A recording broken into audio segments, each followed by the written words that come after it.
മുത്തുമണീസ്. അങ്ങനെ ലൈഫിൽ ആദ്യമായിട്ട് ഞങ്ങളൊരു ഇൻ്റർനാഷണൽ ട്രിപ്പ് പ്ലാൻ ചെയ്തു. അങ്ങനെ ഒരുപാട് സന്തോഷത്തോടു കൂടി പേട്ടിയൊക്കെ പാക്ക് ചെയ്ത് നമ്മുടെ കൊച്ചി ഇൻ്റർനാഷണൽ എയർപോർട്ടിലെത്തി. രാവിലെ 2:30-ക്കായിരുന്നു ഞങ്ങളുടെ ഫ്ലൈറ്റ്. 11:30 മണിയായപ്പോഴത്തേക്കും ഞങ്ങൾ എയർപോർട്ടിൽ വന്നു. അപ്പോഴാണ് അറിയുന്നത് നമ്മുടെ ഫ്ലൈറ്റ് ക്യാൻസലായി എന്നുള്ളത്.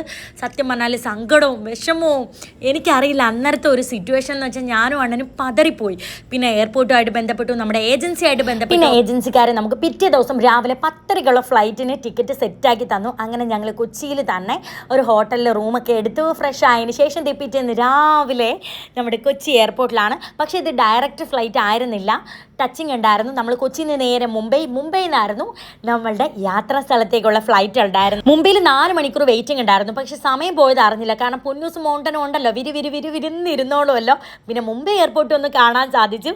അങ്ങനെ ഇതേ മുംബൈയിൽ നിന്ന് നമ്മുടെ സ്വപ്ന സ്ഥലത്തേക്കുള്ള യാത്ര തുടങ്ങി. ഭയങ്കര സന്തോഷമായിരുന്നു. ക്യാൻസലായി പോയിന്ന് കരുതിയ യാത്രയായിരുന്നു. എനിക്കും അണ്ണനേക്കാളും ടെൻഷനും വിഷമവും ഒക്കെ പൊന്നൂസിനും മോനുകുട്ടനുമായിരുന്നു.